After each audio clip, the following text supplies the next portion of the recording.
They're actually digging up, like...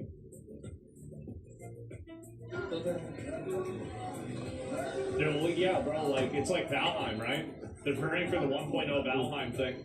This is one thing you might not know, is that in Valheim, if you're in the Meadows area, a really good way to get early items is that if you can dig, and there'll be areas that have like kind of a circle of rocks around them, and you can dig down into that area and you can find an ancient longboat, and it will allow you to maybe get a few extra resources early.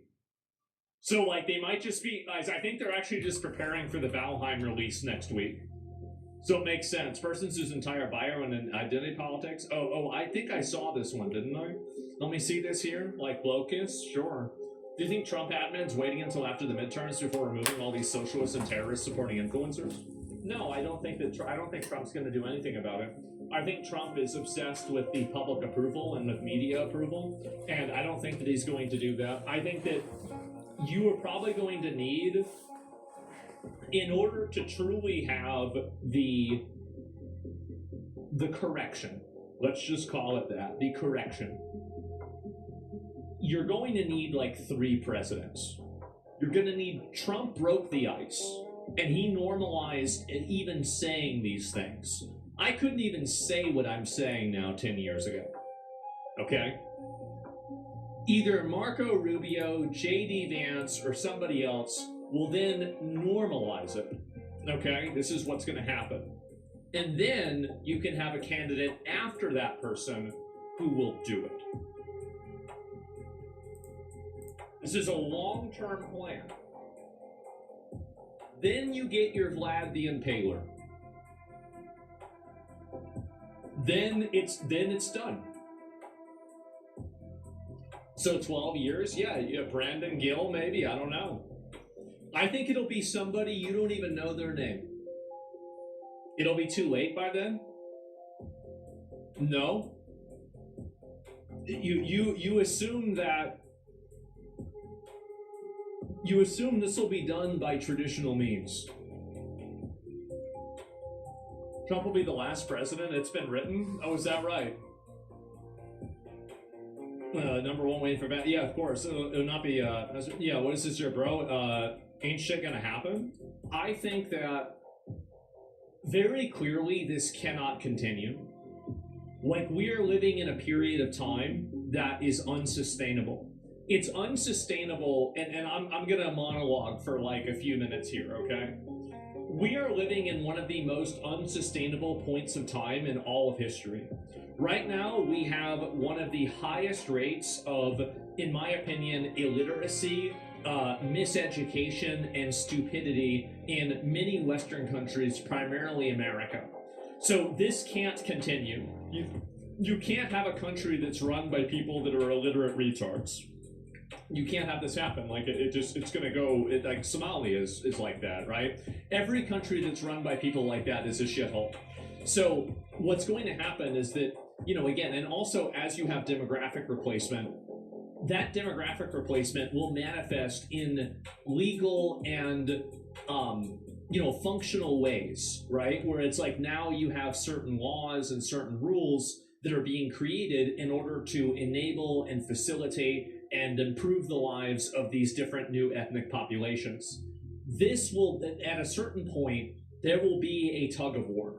And this tug of war will be between Native Americans. I don't mean, like obviously American Indians. I mean just people that are natively Americans, people that come from a European background or, African Americans and, a handful of other, long-term ethnic natives of America. That's going to be on one side. On the other side, there are going to be different ethnic groups that are going to be advocating for things themselves. Both sides can't win. One side has to lose. That's it. That will happen.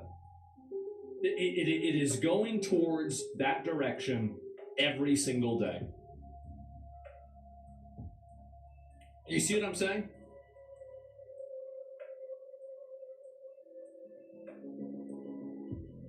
This is the plot of Gangs of New York. I mean, Not necessarily, but yeah. I mean, you could say there's a bit of that. So yeah, the side that wins will be the ones most chutzpah. I mean, I know what that means, and I swear to God, it doesn't mean I'm Jewish. But yes, I know what you're saying. And Bill the Butcher, of course, they don't teach history anymore, and that's purposeful. Yes, definitely. But no. I mean, there is an end point for this, and this can't continue forever. You, like, for example, AI is a great example. Like, AI is going to be, and I think it already is.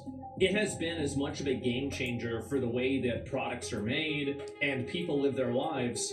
It's been a tremendous game changer, and I think that the result of that is that you have a lot of people that are trying to hold on to the way that things used to be, and the reality is that we're entering into a world where we don't need all the people that exist in the country. Like, you don't need a working population in the same way that you did in like 1850. So when we're entering a post-labor workforce, what do you do with all those people? Well, it's simple. You either make them slaves or you kill them. That's it. Or you give them universal basic income. Those are the three options of what to do with what technology will create as a permanent underclass. That's where we're moving. One of these three things will happen. Mass death, another plague, slavery. I guess mass death and a plague are the same thing. Slavery again, and really it's not slavery, it's more like feudalism, basically, right? Or a universal basic income. One of these three things is going to happen. And it's going to happen in the next 20 years. It's not going to be in like 100 years. It's going to be in like 20 years.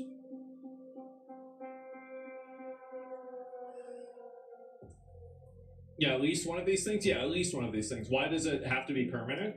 Well, because technology will continue to improve. So it would make sense that it would improve. You don't need slaves, you have robots. I think that's the way that a lot of people will see things. I do. I think that's the way it'll be seen as a lot of people. Say those again. The three again, okay. The three solutions for the permanent underclass are mass extinction, slavery or feudalism, or universal basic income. Those are the three options. That's it. And if you look at history, there has never been a single instance where one of those three outcomes was not applied. Not four, three. Well, I mean, like, again, like slavery and feudalism are very similar to each other, at least in the world that I think it's going to be in. Slavery is technologically obsolete. It's genocide or UBI. I don't think so. I think that you can use people for a lot of things. This is the whole thing. They're fighting in a graveyard.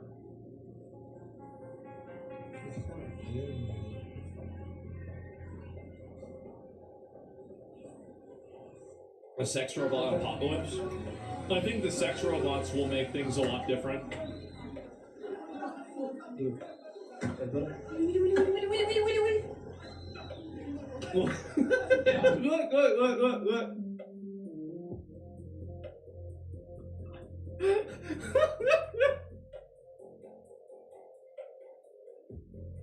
There he is, he's coming.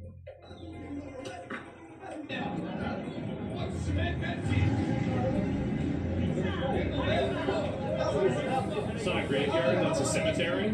It's where a bunch of dead people are, okay? You pedantic fuck. You're right, though. Oh my god. Jesus. It's unbelievable, man. Let me go back, I'll pull this up. Do you think a lot of people will use sex robots or possibly make them look underage? Yeah, of course underage sex robots are going to be huge. Yeah, child sex robots are going to be massive. Remember whenever people discuss the idea of man-made horrors beyond your comprehension? Get ready. Get ready, guys. It's coming. Like, what are you surprised by? Like, I mean, everybody, why are we doing this performance? Like, oh my god, really? Of course. Duh. Like, what the fuck do you think?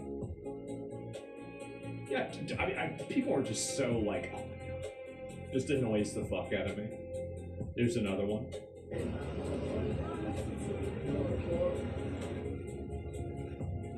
What's the moral argument on that one? I don't know. I don't care. I don't care what people do on their private time as long as it doesn't affect real people. I think it's very weird.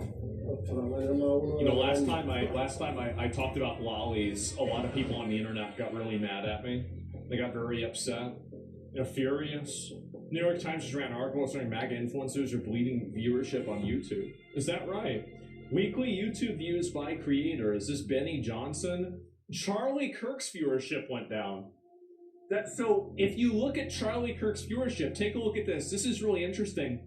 So it seems like somewhere around in September or so, his viewership started to go down really, really far. What the fuck happened? That's crazy. Because you can see right here, so that I guess this must be Charlie Kirk's graph here, and then it went all the way down. It's almost at 0. What are the odds of that? Huh. Isn't he dead? Charlie Kirk lives on within all of us. Of course not. He got killed? Yeah. And Stay Safe said they cherry-picked the data hard as well. Well, they're going to obviously say whatever they want. And also for weekly YouTube views by creator. There's a reason why I'm not on this list. There's a reason. And also, I think this is true across, like, every single political season. Like, I remember whenever we were uploading right after the election, we were getting videos that were getting, like, 500,000 views in, like, 2 or 3 hours. And the reason why is because people wanted to know what was happening during the election. But then after things, I think, kind of level off and everything's normal, then you're going to go back to normalcy. I don't think that looking at this as a frame of reference is a good idea. You should look at it from 2023 to now, but they're not doing that. And the reason why they're not doing that is because they're trying to manufacture a reality.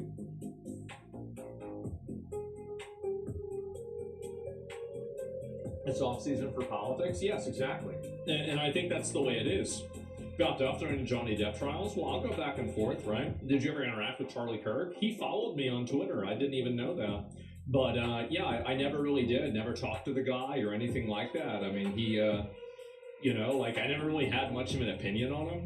Like, that's really all there is to it. Never really knew anything about him.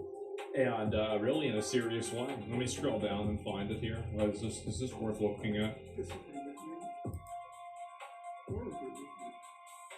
I don't consider Candace Owens a political menace. She carries around prejudices about Jews. As I say, everybody carries around prejudices about everybody. Okay? The question is not whether a person carries prejudices. I'm sure, and I'm not saying this in any way disparagingly, I'm sure you do think Jews are cheap. That's just a prejudice, a stereotype.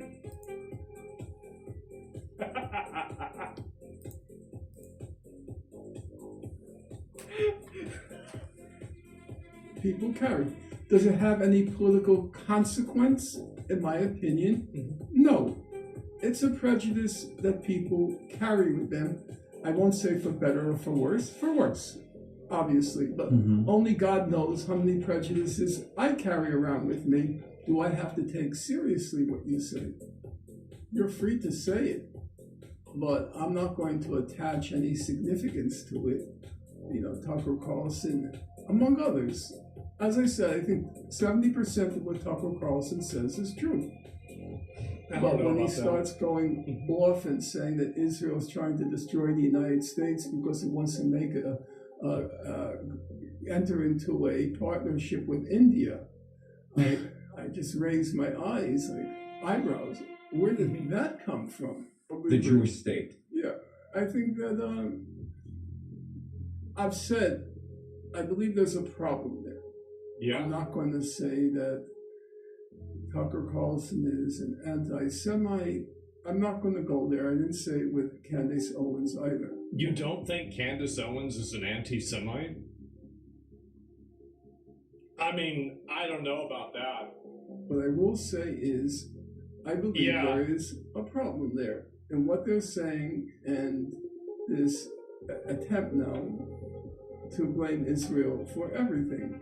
It's awful enough what's happened, but now Wait, he even brought a guy on his stream that even he's saying that blaming Israel for everything is ridiculous? I think it's gone kind of over the top. That's exactly what I If said. I can use the expression, it's kind of a hate fest.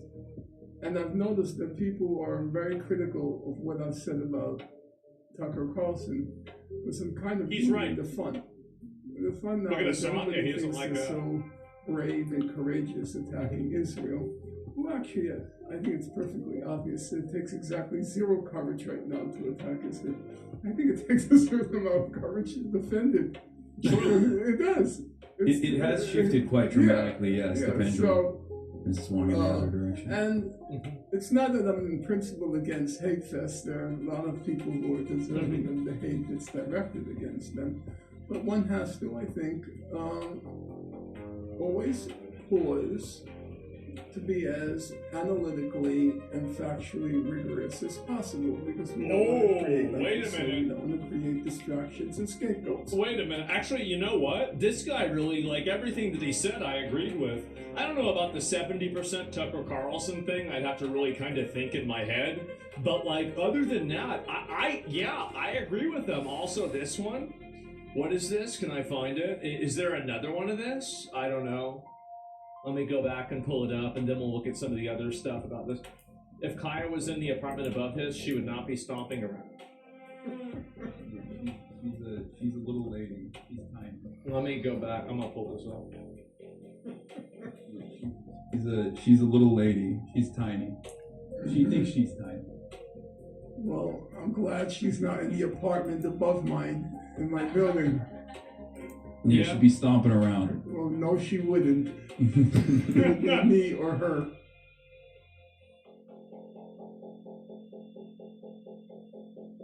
What was I going to show you? Wow, in the 18 toss-up House districts, 92% of black voters and 75% of Hispanic voters were less likely to back a candidate who strongly supports Israel and continue U.S. military aid. 61% of moderates were less likely to support a pro-Israel candidate. Holy fuck, this is the truth Samson option, okay? This is the truth nuke of all nukes. What are we doing? God, the Democrats are so fucking incompetent. It's awesome. I'll be honest with you, if they were smarter about this shit, if they tried to play their cards a little bit better, if they weren't such corporate stooges, they literally would have recognized the moment and would have at least tried to present themselves as being like critical of Israel, but in the appropriate way. But they didn't. Because they're such corporate stooges. They're such goddamn corporate stooges that they could not get themselves to say the necessary things to even lie to the base. And here we are. Their inability to play the game has caused them. What is this? Shannon, you've been around normal folk. You couldn't organize your way out of a Halloween maze? I mean, who cares? Whatever. Yeah, she's right.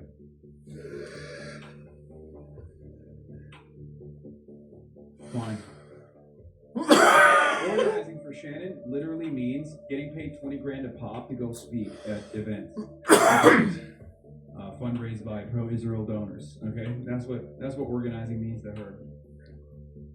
If I'm so bad at organizing, then why the fuck are my candidates who are getting outgunned and out fundraised by outside expenditures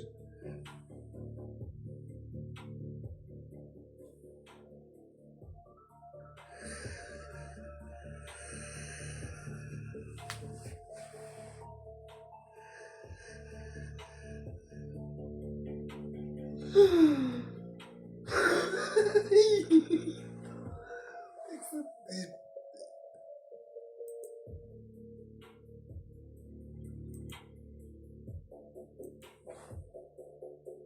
small fraction of radicals drive more people toward Donald Trump. There is a small group of far-left extremists gaining influence. Democratic socialists who now have a chokehold all over the Democratic Party. The reality is very, very scary. At this point, a majority of the governing board is controlled by people who are explicitly communist. They attach themselves to popular causes. They take real concerns about healthcare, housing, police misconduct, and use them to sell what is actually an authoritarian worldview. They want to toss out our Constitution, eliminate all checks and balances. They want to concentrate power, control entirely the means of production. Or you move in this incredibly authoritarian way, right, where you get secret police, people being rounded up and brutalized. And I'm afraid that that's what we're seeing in DSA right now.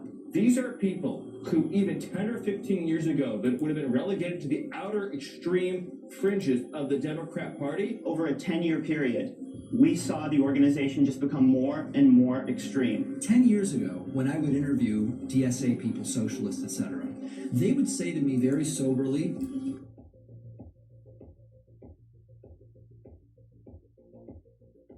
he wants to go as always. Cool. Makes sense there, right? Then, of course, whatever happens, he's still on that side, right? Then, I have a talk with him. He shows me something that is absolutely what we all were thinking that it was, right? I didn't screenshot. I didn't screenshot it. I don't want to be a weirdo, right? Absolutely is exactly what I was still talking about when we showed it. Everything it was correct. Then I'm in here live, blah, blah, and then he comes back with the flip switch on, and he flips 100%. He flips 180 for no reason, and then it's like, I don't get why. And so now, I guess that's not enough for a song. It has to be more. It has to be. Or maybe I'll either. I'm just saying. I don't know why he would say this if I love it. I mean, he 180 to say them. In this sphere to do anything but keep it cordial. Ridiculous years like calling me a terrorist and having no line of defense. Well, let me show. Tell us what he showed you. Okay. I will be clear. It was in private, and here's how I feel about DMs. Right? I hate leaving DMs. Okay. I'm not even leaving the DM. I was just talking with him off screen. If he asked me not to show what he's gonna show, I'm not gonna show it. Because I didn't take a screenshot because I'm not a fuckhead. Okay? But he showed me what was absolutely 100% what Hassan actually had before changing it, right? Which was the device up close, pictured in real life, with the tape over it, with the outer layer that you can actually see of the round ports on it, which was known and is still known as the only models that have that circle port were ones that were capable of delivering shock.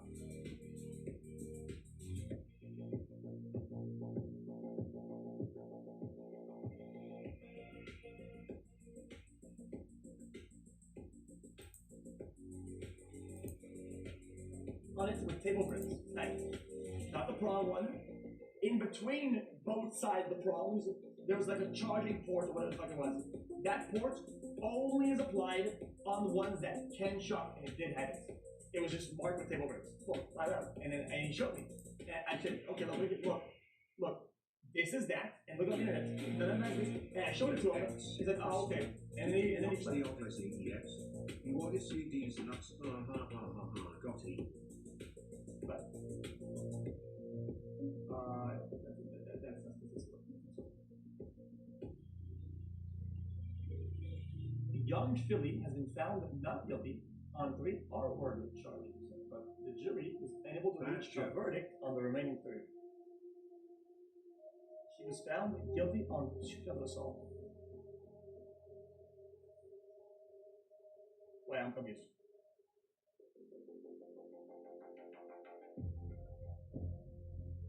Welcome back from retirement, Dunk. Wait. So there was 6 R-word charges? How does it apply? how do you beat six? How do you beat three hard cases and still got 3 more to go? Yeah, I'm tired of losing that too. Verdicts in the court. They found him not guilty on 3 counts of sexual penetration, not guilty on 2 charges of slapping and choking a woman, but guilty on 2 counts of assault causing bodily harm, and then the jury was unable to come to a verdict on 3 other separate counts of sexual penetration. Now, all of this relates, as you said, back to 2024. A young filly who is known as Andreas Felipe Valencia Barrientos. He was performing in Perth in a nightclub, and he went back to his hotel. I went to Beijing and hung out with everybody there and checked out the communism there. And this is one of those members, and this is what they wrote. I can't wait for you to listen to this. This is D night. I went to Beijing, kind of hung out with everybody there and checked out the communism there. And this is one of those members, and this is what they wrote. I can't wait for you to listen to this. This is D night, a DSA member from New York. Some of the rumors and myths and, quite frankly, untruths, lies they've been spewing about elections in Milwaukee and other communities all across this country. Yes, no, absolutely. If I could add too, I think the key understanding about democracy, even here in Milwaukee, is that it's a bipartisan effort. Democrats and Republicans, and even the observers play an integral role to be part of democracy. So it's an all hands on deck, full diverse community, whatever political spectrum you are, they are here and they are dedicated. And you watch Central count, Republican, Democrats sitting at the table making sure that only eligible votes count. And it's a beautiful thing to watch. It makes me so proud to be an American and to be in this role. Absolutely.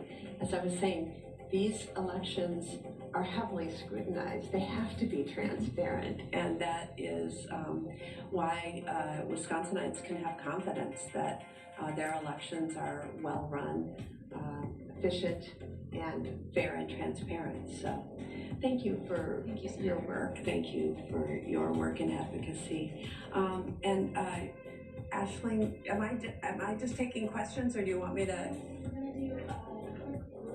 Okay, great. Okay, sounds great. Can we temporarily take our orange sticker or pink stickers off? Sure. Well, I'll put them in here, just for the picture. Everybody else keep yours on, right? Perfect. You want to do the welcome? Yeah, perfect. All right, everyone, you are watching live now from Fox, always worldwide here for you. Wanted to bring that to your attention. And again, still, Mayor Johnson's speaking a little bit more to the media, taking questions as well. Let's listen in. Believes in that stuff. What can you tell them about this place that might change their mind? Yeah, I mean, in some ways, you'd almost encourage them to be or talk with election observers. So not somebody who's doing this because they sign up for every election, but these are heavily scrutinized elections. There are Democratic observers, there are Republican observers, there are independent groups that do election observation, and you grow confidence when you talk to those folks. A lot of the people who work election day, but most of them are volunteers. I mean, they get paid a stipend for their day of work, but they are people who are absolutely committed to making sure that every vote is counted and that every person who presents themselves is registered appropriately and eligible to cast a ballot. But they would see something that is highly localized and very efficiently run. And then some of the conspiracies, of course, relate to, the software on the voting machines and how those work. Well, here in Wisconsin, it's a very transparent process how you test those and make sure that they are counting accurately. There are audits done. and recounts, and so there's lots of ways to build your confidence. But I certainly would say going down conspiracy rabbit holes online is not the way to grow, to find out what really happens. Yeah, and in addition to that, when elections happen, that some of these people who hold office or perhaps were candidates before, like if they happen to win an election and they think that everything went well, they should also take that same consideration when it doesn't go their way. The process isn't different. Voters have choices. I've said numerous times, throughout the time that the president has, casted some sort of claim that elections were rigged or stolen or whatever, and the vice president came here, we had our conversation about that too, that the president did win an election for that office in 2016, and congratulations to him. He won an election in 2024 back to that office, the highest in the land. Congratulations to him. This is a swing state. We swung. He did not win the election in 2020. So if you cheer the process, if you celebrate an election victory in the times that you win, you should do the same thing. And also recognize that the system worked the way that it was supposed to when you didn't win. Senator, what were some of the things that you saw on your tour that perhaps if the vice president did take up the mayor's offer could have seen or could have gone from? Just the highest level of rigor and organization. We were told how many wards are in the city of Milwaukee. You saw everything portioned out in anticipation of Election Day. You saw how they stored voting machines, how they were labeled. I think Director Gutierrez says we count to the number of rubber bands that go to each polling place. They additionally have, and it was explained to me, sort of the backup plans in the event that there's an undersupply of ballots at a certain location and they run out. How do you replenish those in a transparent, following the chain of custody? I shared some stories of my past where polling places had indeed run out of ballots, and what did you do and make sure that everyone has confidence? Right, Senator Baldwin, speaking ahead of the primary out in Wisconsin on August 11th. Early voting already going on right there. We'll keep an eye and, of course, have updates for you as we get closer to primary day there in Wisconsin. Hi, everyone. Mike Page here. Thanks so much for joining us, as always, on Live Now from Fox.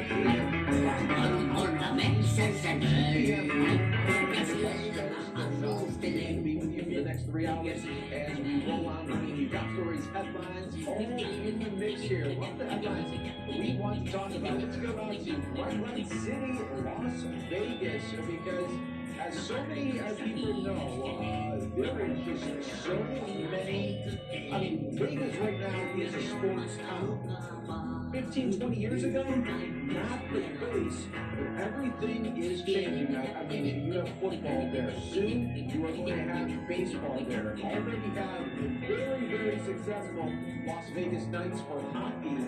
And could there be an opportunity for an NBA expansion team? Oh, it looks like it could be getting close to becoming a reality. Look at the Las Vegas Review-Journal reporting here. Casino giant and a strip landlord partnering for an NBA arena proposal. So it is getting close to maybe becoming a reality. Let's bring in our next guest to help break it all down from the Las Vegas Review. Mick Akers joining us here now on Live Now from Fox. Mick, what do we know about this? I mean, anytime you hear about some rumblings and some plans, it gets a lot of people excited, especially NBA fans. Yeah, so, this is the latest in the long line of arena proposals. This one obviously has the Caesars name behind it, right behind the strip. They have 3 properties, the Horseshoe, Paris, and then Planet Hollywood. And they have about 50 acres behind there, which is mainly a parking lot right now. So they're looking at potentially putting an NBA arena there with their landlord Vici.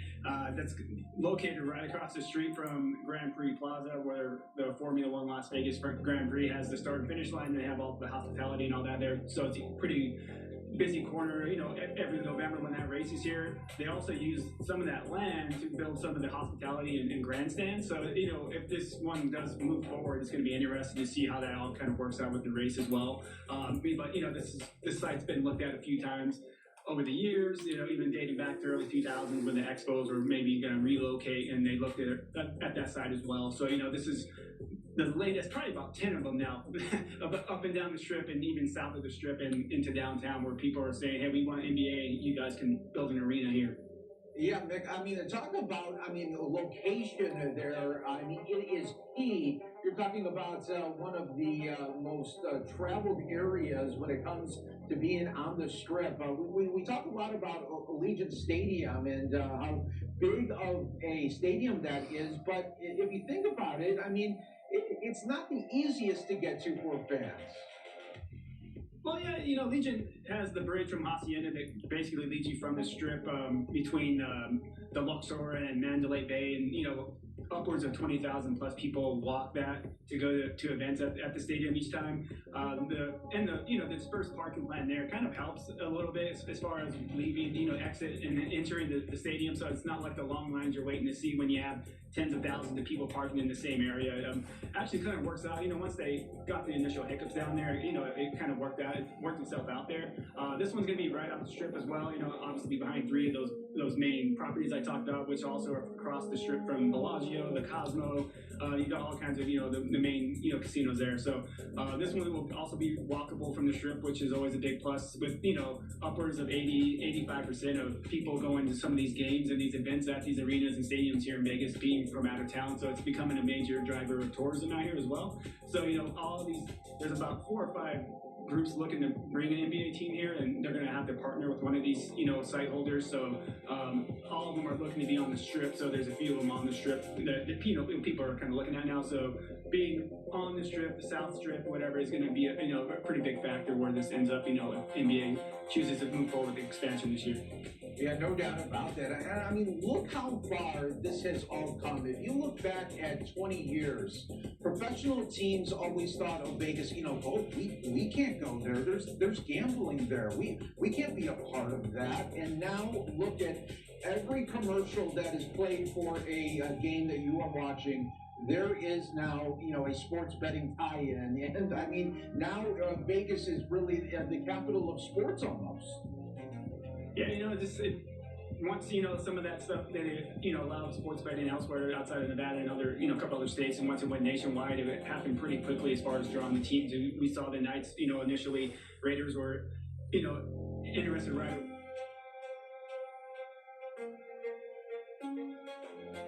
All right, looks like we may have lost a Mick right there. Sometimes that happens with technology, freezes up just a little bit. But again, yeah, some big news coming there, possibly where they have a land area that they would like to attract some investors to make it a reality out in Las Vegas. So we appreciate Mick for joining us here from the Las Vegas Review-Journal. Always great to have him on and get his insight there on a very big step that could be coming for Las Vegas and the NBA. All right, everyone, we will take a 2-minute break. We'll be back with much more next up on Live Now from Fox.